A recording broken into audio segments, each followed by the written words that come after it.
We're talking about the differences in training and diet between naturals and those who are enhanced. If you're natural, it's more important that you know the difference. If you're enhanced, you're probably advanced, or at least more advanced, plus pretty much everything is going to work fairly effectively. But if you're natural, it's very easy to get caught up in an enhanced style of training that just isn't going to work very well. Number one, and most obviously, is the progress that you can make in terms of building muscle. Steroids work. Anyone who says that they are icing on the cake is just lying. Okay, there's usually about 100-pound difference in between the biggest, most shredded physiques and those who are actually truly lifetime natural. You're going to be fighting for 2 to 3 to 4 pounds of muscle per year. And then after 8 or 9 years of training, it's going to go down to like 1 or 2 pounds per year. It's just the reality of the situation. Number two, volume. It's important to realize that steroids change your body at a molecular level, at a cellular level, at a very fundamental level. Okay, they allow you to just gain muscle at a greatly accelerated rate. They allow you to train more, to train harder, to recover faster, and to make gains a lot faster. This is not an advertisement for steroids. It's just important to realize that they do work. There's a hormone called cortisol, which is going to be responsible for catabolic activity in the body, so breaking muscle tissue down.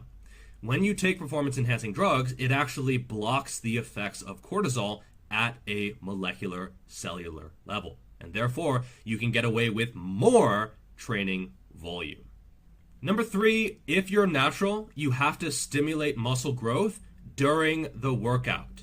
Okay, and it's going to be elevated for 24, 36, maybe 48 hours after the workout. If you're enhanced, it's elevated 24 hours a day, 7 days a week. So what you do during the workout suddenly is a lot less important. And this means that frequency is going to be more important for a natural. You see a lot of enhanced athletes on a bro split. Again, this is because all week long, for all of their muscles, they're in a growth phase. Whereas for a natural, you only have this 24 to 36, maybe 48-hour window where you are actually growing after you target a specific muscle group. Therefore, frequency, I would say at least twice per week per muscle group, is usually a good idea. Number five, effort, failure, RPE. Again, if you're not going at least somewhat close to failure, if you're not getting tough, challenging reps as a natural, you will not be stimulating muscle growth. Doesn't matter how much volume you do, if they're all very far away from failure, your gains will not be robust. Whereas if you're enhanced, you don't need to go close to failure because you've already triggered muscle protein synthesis. It's triggered all the time. And therefore, you do see a lot of enhanced athletes train quite far away from failure. Pump. If you're a natural, the pump does almost nothing for you. If you're enhanced, that pump is going to stretch the fascia, enabling further muscle growth until you look like a Belgian blue. It's going to be shuttling all that nutrient and PED-rich blood into the muscles, and it's really going to be a main focus. It can have some positive effects. I did a video up there, but it's not really going to be a main focus. Enhanced lifters will do partial range of motion, short recoveries like 15, 30 seconds, use a mind-muscle connection in order to trap that blood in the muscle, go for those hard contractions, again, to get more activation and a better pump. They will choose often more isolations, usually not exclusively isolations, but it'll be more predominant in the program. They'll use more machines in order, again, to get a better pump. They'll use bro splits because if you're doing full body, you can't really get much of a pump because you can't get a pump everywhere. And they'll often use higher reps. So if you go to a website like simplyshredded.com, the average rep range is like 15, maybe even higher. You'll see a lot of programs. It's a bro split. They're doing 6 exercises for 4 or 5 sets each, all for one area. And it'll be just pump, pump, pump to the max. If you try that as a natural, your results will be lackluster. I promise you that.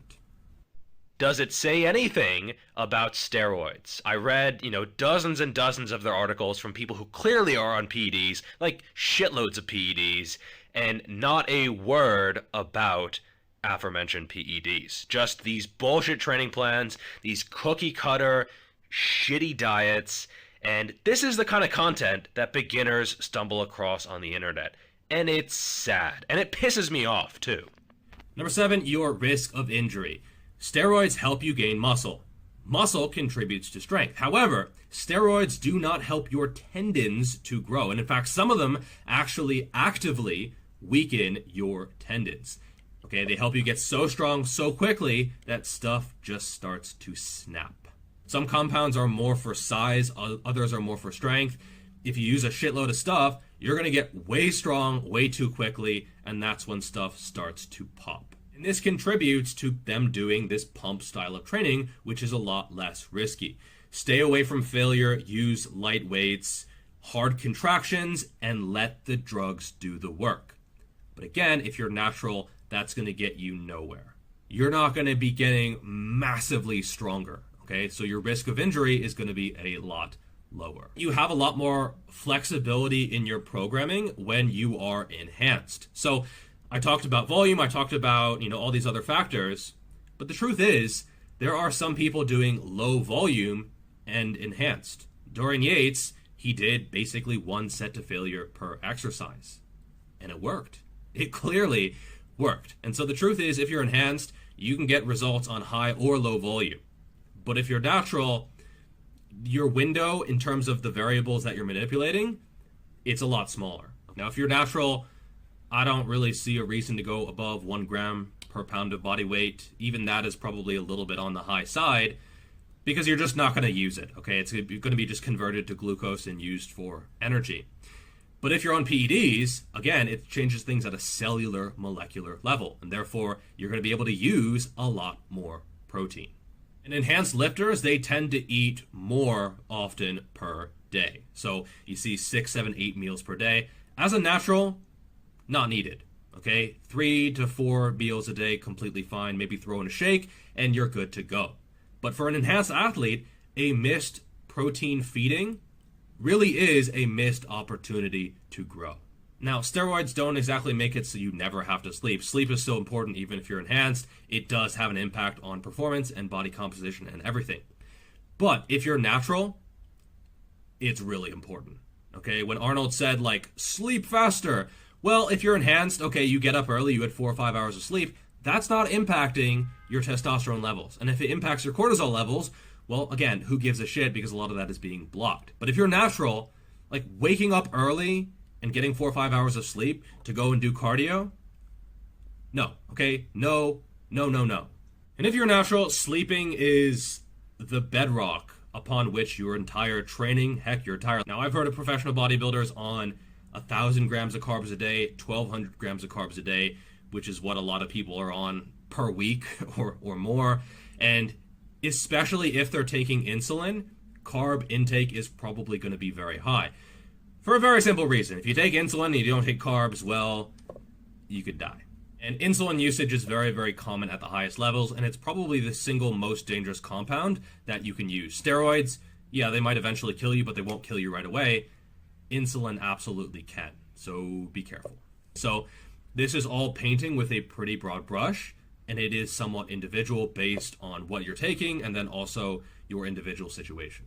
Number 4, where there's almost no fat in their diet, because they don't really need to worry about their hormonal health because they're injecting all the testosterone in their body and they're not producing any anyway. But if you're natural, I would say you have to be a little bit more mindful about your fat intake and perhaps about micronutrients as well, because you have to produce everything in your body. If you're an enhanced lifter, you are putting your health at risk. You just are, okay? There's no safe steroids, okay? Even SARMs are not safe by any means, and especially if you push things very, very far, it can be extremely unhealthy. And some people, sadly, do pay the ultimate price. I wouldn't say it's particularly healthy, but I also wouldn't say it's super unhealthy. And if you're, following some professional bodybuilder and you're just like, oh, I better use 18 supplements, you've been marketed to very effectively. Number 17, body fat percentage. So naturals can get shredded. They can get just as lean as enhanced lifters. They won't be nearly as big and they'll probably lose muscle when doing it, but they can absolutely get lean. But they probably can't sustain and maintain as lean of a physique. Okay, if you're natural, trying to maintain under 10% body fat, probably a pipe dream. Again, testosterone is going to be lower, cortisol is going to be higher, sleep quality is going to be lower, quality of life is going to be lower, your strength is going to be way down. This is when you make gains, what percentage of those gains are muscle and what percentage is fat. If you're enhanced, surprise, surprise, a larger percentage of these gains is going to be muscle. In fact, some professional bodybuilders, like Kevin Levrone, they would grow into a show. So they would gain weight while losing fat because of genetics, but then also primarily because of the performance-enhancing drugs. If you're natural, that is never, ever going to happen. No one gains muscle at a very fast rate while getting leaner. And they also shrink your balls, so I guess it does increase your PP ratio. I've heard of enhanced lifters in a 2,000 or 3,000 calorie deficit. If you're natural, you're just going to absolutely hemorrhage muscle. But if you're enhanced, the risk of muscle loss is much lower. I think this is part of the reason if you're going like 3 weeks bulk, 3 weeks cut, 3 weeks bulk, 3 weeks cut, if you're a natural, that's a very good way to go nowhere. Number 20, cardio. You do see enhanced lifters, especially before a show, doing tremendous amounts of cardio, like 2 or 3 hours of fairly hard cardio per day. Because again, all that energy required to mobilize and all that excess cortisol doesn't really impact them negatively, and they're not really at risk for muscle loss. If you're natural and you're doing that, you're going to look really, really stringy. You're going to look like a distance runner who does some curls. Maybe. And so if you're a natural, walk. Just walk. Low to very low, moderate, steady state cardio, which is actually going to reduce your cortisol instead of jack it up. I think if you're a power lifter, it doesn't change that much. You're not going to get that much out of this pump style of training, and therefore it doesn't change your entire program all that much. I didn't really know what I was doing, and I was eating way too much protein, like 250, 300 grams per day, eating way too frequently, again, 6, 7, 8 times per day, because that's just what I saw the biggest people doing, and obviously the bigger someone is, the more they know what they're talking about. Training with way too high of reps, way too much volume, not focusing on progression, focusing too much on the pump, mind-muscle connection, feeling the contraction, feeling the burn, all these sensations that really don't matter if you are natural. And I saw some results. It's not like I didn't see any results, but I can say with absolute certainty they weren't nearly as good as they could have been. Finally, this isn't a moral issue in my opinion. If you want to take steroids, performance-enhancing drugs, that's your choice. As long as you don't lie about it to sell bullshit programs or to market shitty supplements. If you're not doing that, and you're like somewhat open about it, or at least not actively lying about it, I don't see this as really an issue at all.